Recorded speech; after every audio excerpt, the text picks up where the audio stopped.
What's going on, everybody? This is dkdynamite, and tonight we're going to be talking about the new update DMZ got today, some changes you may have missed in Season 4 Reloaded, plus even more. Definitely stay tuned. But before we jump into that, be sure to hit that subscribe button down below, drop a like, and also as a reminder, we got plenty of articles going up over at detonated.com, lots of tweets going up also on Detonated's Twitter, expanding on all the covers you're seeing here on the channel, of course. As of late last night, we posted an official visual guide for how to unlock the Easter egg tarnish camo inside of Raid Episode 4. Also posted a guide about that here on the channel earlier this morning. Special thanks as well to Swifter, the absolute legend and OG in the COD community, for joining us today for the Bombshell podcast. If you guys missed the episode, it is linked down below in this video's description. But something you guys might have overlooked with the patch notes for our mid-season 4 update is when you go down to the DMZ section, it does mention right towards the top reports of a new enemy force attempting to infiltrate Building 21. Obviously, a couple of days ago, with the launch of the mid-season 4 update, Building 21 was not accessible because it's a map that's only available from Fridays to Sundays. So with that, we had to wait till today to see exactly what exactly changed here with our small exclusion zone here for DMZ,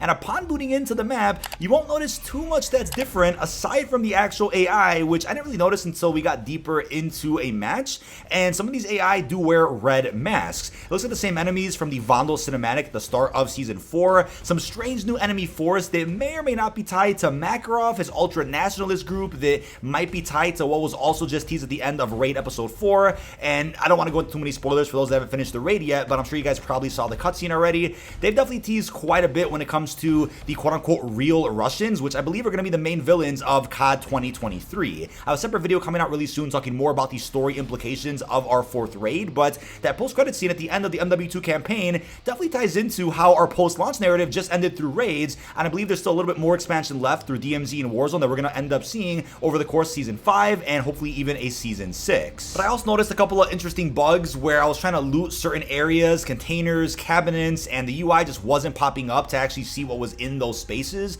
Probably just a new bug with this map exclusively, but the map was still as crazy as ever here as we're accustomed to inside of DMZ. Also was lucky enough during my first match to actually find the brand new MX Guardian shotgun on the ground. I do plan on going live this weekend to kind of stream my progress through the classified battle pass sector, the boys collaboration camo event. Haven't had a chance to really grind any of those things out yet because I've been really busy with the raid and other content here on the channel, but I do want to hop in live on stream and get all that content unlocked. Probably doing some open lobbies as well with you guys, but if you guys happen to find the new DLC weapon, or any weapon that is inside of DMZ, and you exfil with it, that is a permanent unlock method for those out there that didn't do the in-game challenges. And also as a reminder too, if you guys don't actually own Modern Warfare 2 and want to get through that classified battle pass sector, it's probably hard to get one-shot insta-kills on people using shotguns inside of Warzone, but if you exfil the weapon in DMZ, which isn't that hard to come across, a lot of folks out there are running it, then it's an easy way to unlock it for those that, again, don't have access to MW2 multiplayer. But I think when it comes to the enemies wearing red masks, that might be tied to the leaked reveal event for COD 2023, which is rumored to be taking place inside of Warzone at some point in August.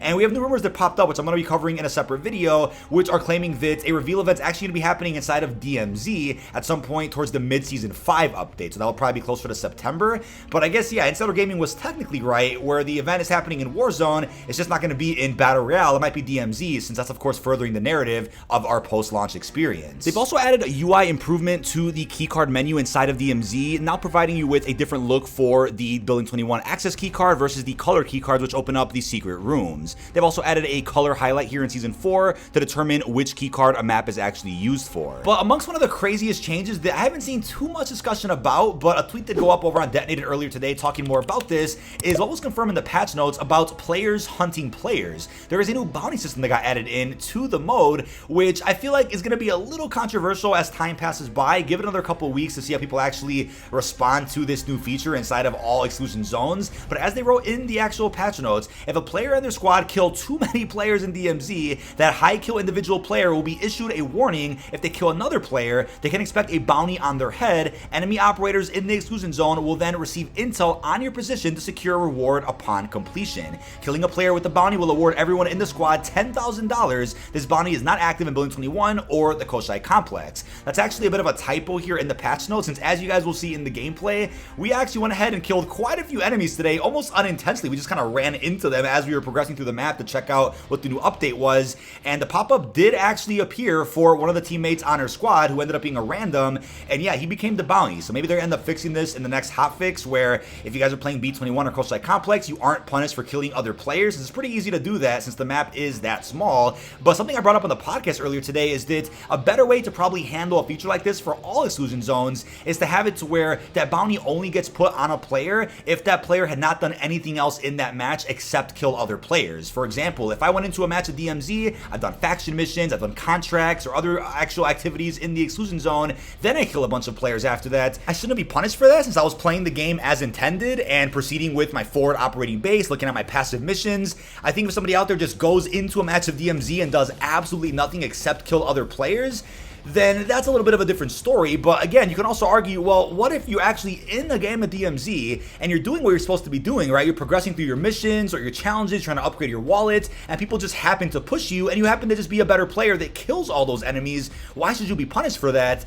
I totally get where you're coming from with that, and they might be balancing this feature more in some future updates, but I think right now it's fair to say that since it's a feature that's not meant for B21 or Koshai Complex, it's still not discouraged for you to go ahead and kill all the enemy players if you just want to experience PvP and DMZ for a regain in those small maps. But since the bounty is live in B21 right now, you also will be punished for killing a ton of players. Now, I totally understand the frustration with somebody out there going into a game of DMZ, not trying to experience any PvP, not trying to run into anybody that's real. They just want to get their passive missions done or whatever the case is, weapon cases, weapon build on Koshai, but you keep running into real people who are absolute Giga Chad sweats, slide canceling, using meta weapons, KV broadside. They pretty much just came over from Warzone to terrorize DMZ lobbies. I get the frustration and I get why this feature got implemented, but I think there's probably some better balancing that could be applied to the feature itself, which we'll probably learn more about closer to Season 5, which again is only 19 days away. So an actual change to this feature might come sooner than later. But speaking of kills inside of DMZ, you guys are probably aware that the Temp V field upgrade as a part of the new Boys collaboration is also live in DMZ, but the COD Updates Twitter did go ahead and say that they've nerfed the actual spawn rates for the field upgrade.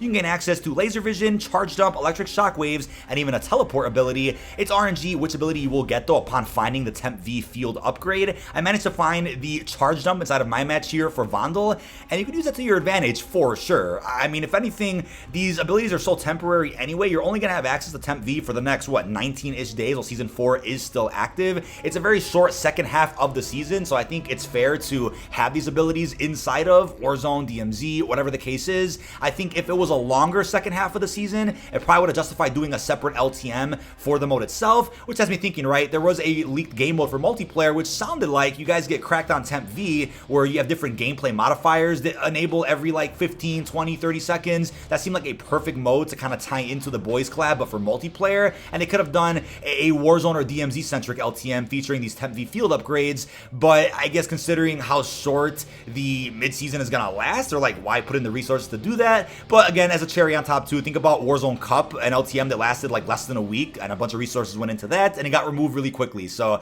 I think they definitely could have worked in an LTM for the next, 2.5 weeks, but I think considering how really fun some of these abilities are, you could just work on getting some cool clips and experimenting and doing some myth busting with these abilities while they're enabled for the next 19 days. Now, as we posted over on Detonated earlier today, for some reason the Temp V field upgrade is still popping up inside of chest on Building 21, even though recent patch notes did suggest that the field upgrade would only be present on Al-Mazrah, Ashika, and even Vandal.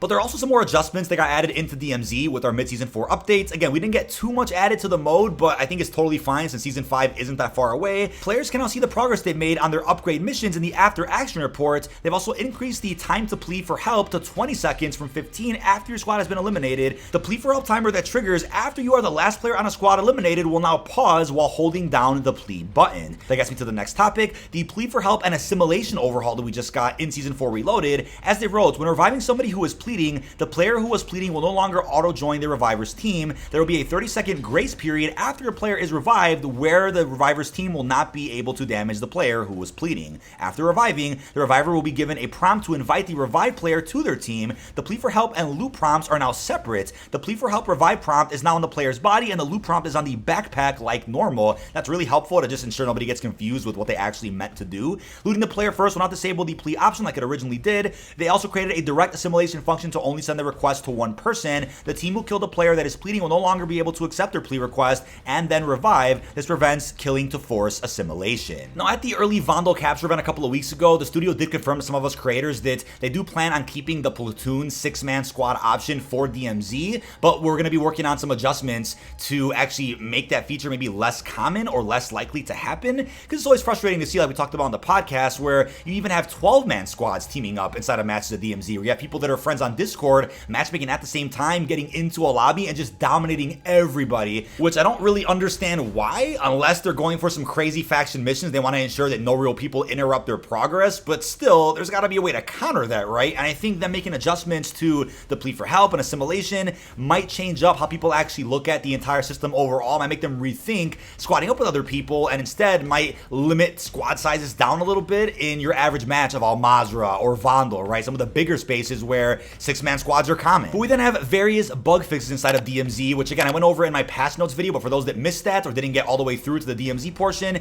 here's all the bug fixes. So as they went ahead and said, they fixed doors on hostage rescue contract buildings, incorrect items being listed in the upgrades menu, more issues with stats not tracking for demolition missions, the icebreaker mission that was broken, false alarm, strike team, mission descriptions, urgent mission problems, items not unlocking correctly after extracting, fix the problem with missions that require the player to infill into Koshai complex, issues with bartering to secure nuclear material contracts, an issue with the Phalanx tier 4 fearless mission, not checking if other teammates were carrying the weapon case, also an issue where some blueprints were showing as placeholder images in the after action report when extracting, and lastly an issue where the fear in your eyes challenge was not tracking the throwing star kills. But that is about it. This has been dkdynamite. Leave our thoughts down below in the comment section. Wanted to drop a bit of a DMZ focused video here for you guys tonight, talking about some surprise updates you might have missed, what changed in building 21 today, as well as the new overhauls in terms of plea for help, assimilation, and even that brand new bounty ability, which might be a bit controversial, but let's warm up a little bit more to that new change before we give more suggestions on how you can improve it. Really hope you've enjoyed, and